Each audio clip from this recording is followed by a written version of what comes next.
बांग्लादेश में आम चुनाव की प्रक्रिया लगभग खत्म होने वाली है और कुछ देर बाद रिजल्ट भी आ जाएगा। लेकिन ये सिर्फ हर बार की तरह का आम चुनाव नहीं है, बल्कि इस बार का चुनाव बेहद खास है, इसलिए कि सत्ता के पलट जाने के बाद ये चुनाव काफ़ी दिनों के बाद हो रहा है और इसमें शेख हसीना की पार्टी भी शामिल नहीं है, क्योंकि ये चुनाव तय करेगा कि दक्षिण एशिया की राजनीति किस दिशा में जाएगी और भारत के लिए इसका क्या प्रभाव पड़ेगा।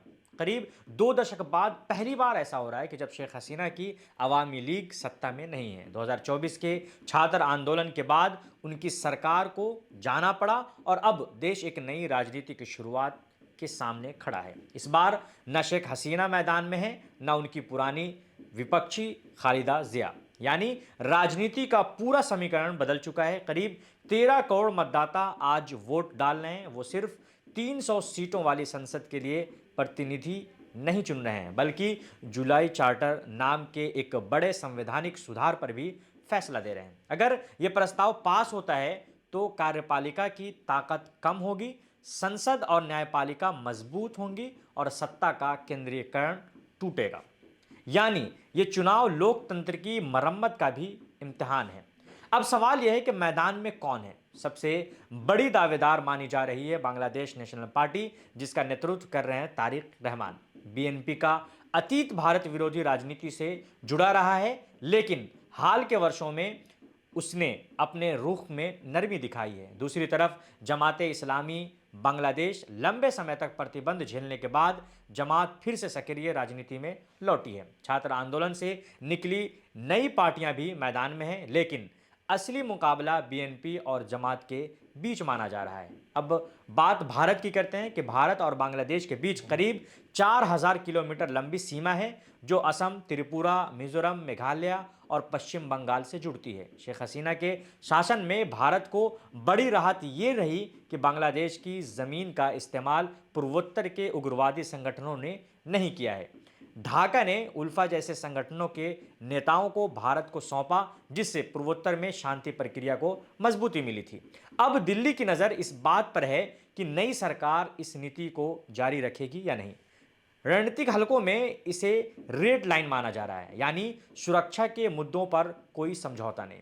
कुछ विशेषज्ञ मानते हैं कि सुरक्षा को लेकर डर शायद ज़रूरत से ज़्यादा है, क्योंकि बांग्लादेश की अर्थव्यवस्था भारत से गहराई से जुड़ी है। बिजली, व्यापार, ट्रांजिट और कनेक्टिविटी में सहयोग है। लेकिन रक्षा विशेषज्ञों का कहना है कि पूर्वोत्तर की स्थिरता भारत के लिए अस्तित्व का सवाल है और इसमें कोई जोखिम नहीं लिया जा सकता। भारत ये भी देख रहा है कि अगर बीएनपी सरकार बनाती है तो क्या वो अकेले बहुमत लाएगी या उसे किसी और पार्टी की ज़रूरत पड़ेगी। अगर जमात सत्ता में आती है या मजबूत भूमिका में होती है तो भारत की सुरक्षा और विदेश नीति पर उसका असर क्या होगा, ये बड़ा सवाल है।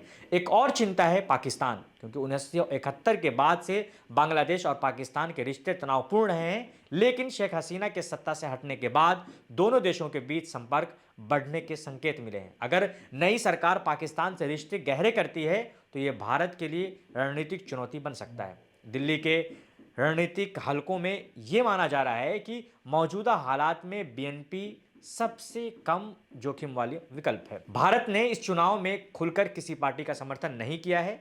यह एक तरह की रणनीतिक चुप्पी है, ताकि भविष्य की किसी भी सरकार से संबंध बनाए जा सकें। अब बात आम मतदाता की। बांग्लादेश के लोग सिर्फ विदेश नीति पर वोट नहीं कर रहे हैं, उनके सामने महंगाई, बेरोजगारी, भ्रष्टाचार, कानून व्यवस्था, महिलाओं और युवाओं की सुरक्षा जैसे मुद्दे हैं।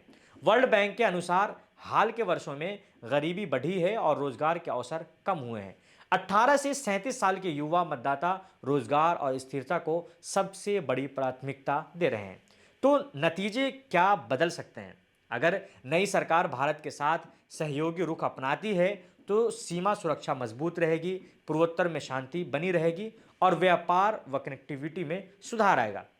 लेकिन अगर रिश्तों में दूरी बढ़ी या सुरक्षा सहयोग कमजोर हुआ तो सीमाई तनाव और अस्थिरता बढ़ सकती है। आखिर में ये चुनाव सिर्फ सरकार बदलने का नहीं है, बल्कि ये तय करेगा कि बांग्लादेश लोकतांत्रिक सुधार की राह पर आगे बढ़ेगा या फिर राजनीतिक अस्थिरता का नया दौर शुरू करेगा। और इसका असर सिर्फ ढाका तक सीमित नहीं रहेगा, दिल्ली और पूरे दक्षिण एशिया पर पड़ेगा। अब सबकी नज़र नतीजों पर टिकी हुई है। देखना है कि बांग्लादेश की जनता किस दिशा का चुनाव करती है, स्थिरता, सुधार और संतुलन, या एक नई राजनीतिक परीक्षा। तो तमाम छोटे बड़े खबरों के लिए आप देखते रहिए इनकलाब हिंदी। मैं कामरान से।